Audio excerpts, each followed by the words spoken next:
નમસ્કાર, હું છું વિજય જાદવ અને સરસ્વતી સૂર્ય ન્યૂઝ ચેનલમાં આપનું હાર્દિક સ્વાગત કરું છું.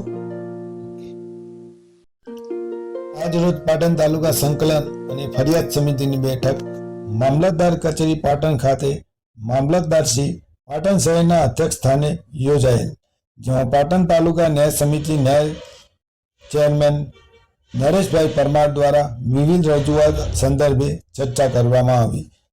સંલગ્ન વિભાગો દ્વારા જવાબ રજૂ કરવામાં આવ્યા. ઓવરલોડ વાહનો, ડમ્પરો, વધુ પડતી સ્પીડ, વધુ ઘોંઘાટ, હોર્ન વગાડતા, માર્ગ અને મકાન વિભાગના ધારાધોરણ મુજબની ક્ષમતાથી વધુ ટન વાહન રોડ પર પસાર થતા હોય, રોડ તૂટી જવાની રજૂઆત સંદર્ભે પોલીસ વિભાગ, ખાણ અને ખનીજ, આરટીઓ, માર્ગ મકાન વિભાગ આગામી સમયમાં આકસ્મિક ચેકિંગ કરી નિયમોસર કાર્યવાહી કરવા સૂચના આપવામાં આવી.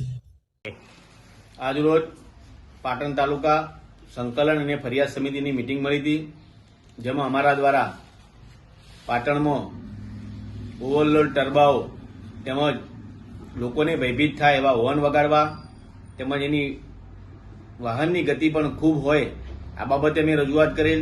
જે અનુસંધાને તમામ ડિપાર્ટમેન્ટ, ભૂસ્તર વિભાગ, પોલીસ વિભાગ તેમજ માર્ગના મકાન વિભાગ અને આરટીઓ વિભાગના અધિકારીશ્રી હાજર હતા.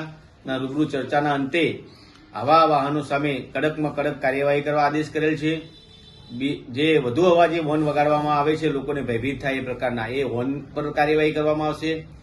વધુ ઓવરલોડ વાહનો છે તો આરટીઓ દ્વારા કામગીરી કરવામાં આવશે. પોલીસ દ્વારા પણ ડ્રાઈવ કરી અને વાહનોની ગતિ ધીમી, જ્યાં રહેણાંક વિસ્તાર હોય, આંગણવાડી હોય, શાળા કોલેજ હોય, હોસ્પિટલ હોય, તેઓ વાહનો ધીમા કરવાની વ્યવસ્થાની ભાગરૂપે કીધું હતું. અમારો બીજો પ્રશ્ન હતો કે પાટણ તાલુકામાં આઉટસોર્સિંગ એજન્સીઓ જે તમામ વિભાગોમાં ચાલે છે તેના કર્મચારીઓને નિયમિત 1 થી 7 તારીખ સુધીમાં પગાર કરવો, એમને ગ્રેજ્યુટી સમયસર આપવી, એમના રજા પગાર આપવો, મહિલાઓ હોય તો એમને મેટર્નિટી લીવ અને રજા પગાર આપવો, આ બાબતની અમારી રજૂઆત હતી. સરકારી શ્રમ અધિકારી દ્વારા જણાવ્યા મુજબ કે એમના ધ્યાને આ પ્રકારની કોઈ ગેરરીતિ આવશે તો જે એજન્સી હશે એના સામે લેબર એક્ટ મુજબ કાર્યવાહી કરવામાં આવશે. પાટણ જિલ્લા પંચાયતના આરોગ્યના કર્મચારીઓના અગાઉ અમારી રજૂઆત હતી કે એમને મળવાપાત્ર લાભ નથી મળતા, એ બાબતે પણ જે જવાબદાર એજન્સી હતી એના પર લેબર એક્ટ મુજબ ફરિયાદ દાખલ થયેલ છે. ત્રીજી અમારી રજૂઆત હતી, પાટણ તાલુકામાં વર્ષ 2023, 24 ને 25માં જે પણ લોકોએ મફતગાળા મેળવવા માટે અરજી કરેલ એવી મફતગાળાની અરજીઓ સમયસર નિકાલ થાય અને પેન્ડિંગ અરજીઓ હોય તો પણ નિકાલ થાય અને જેને મળવાપાત્ર છે એને મળી રહે એ માટે રજૂઆત કરી હતી.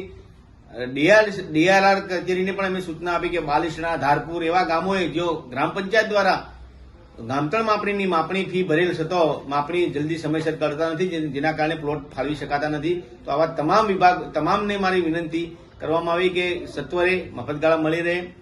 અમારી અગાઉની એક બીજી રજૂઆત હતી, પાટણથી સરખેજ જે બસ જાય છે એમાં બાલિશના ગામમાં સ્ટોપેજ છે, પરંતુ ઓનલાઈન બુકિંગ જ્યારે કરવું હોય ત્યારે સરખેજ ઓનલાઈન થતું નથી. તો એસટી વિભાગ દ્વારા આ બાબતે એમના વિભાગમાં દરખાસ્ત મોકલવાનું સૂચના કરેલ છે. બીજી સીડીપીઓ આંગણવાડીની રજૂઆત હતી કે સાલવીવાળા વિસ્તાર છે ત્યાં ગંદકી થાય છે આંગણવાડીની આજુબાજુ, તે દૂર કરવા ચીફ ઓફિસરશ્રીને કહ્યું કે અમે દિન 1માં જ એની ખાતરી કરાવી અને કરાવવામાં આવશે. નગરપાલિકાના પ્રમુખશ્રીની પણ રજૂઆત હતી કે લીલીવાડી આજુબાજુમાં ટ્રાફિક થતો હોય, સુદામા ચોકડી પણ બસ સ્ટોપેજ આપો, તે બાબતમાં પણ કાર્યવાહી કરવાનું થયું. માન્ય ધારાસભ્યશ્રીનો પણ પ્રશ્ન હતો કે પાટણ સુદામા ચોકડી, નવજીવન ચોકડી તેમજ ટીબી રસ્તા એસટી બસો એના નિયત બસ સ્ટેશન ઉભી રાખે. આ બાબતે તમામ ડ્રાઈવરોને સૂચના આપવા પણ સંકલનના અધિકારીશ્રી દ્વારા સૂચના આપેલ છે. આમ સંકલન સમિતિમાં અમારા જે પ્રશ્નો કરવામાં આવ્યા તેનો હકારાત્મક અભિગમ અપનાવી તમામ વિભાગ દ્વારા કાર્યવાહી કરવા જણાવેલ છે. બીજું કે બાલિશનાથી સંડે રોડ ઉપર બાલિશના ગામે બબાસણા ચોકડી પર સ્પીડ બ્રેકર બનાવવાની મારી રજૂઆત હતી, જે વિભાગીય નિયામક કચેરી માર્ગના મકાન વિભાગે મોકલેલ છે.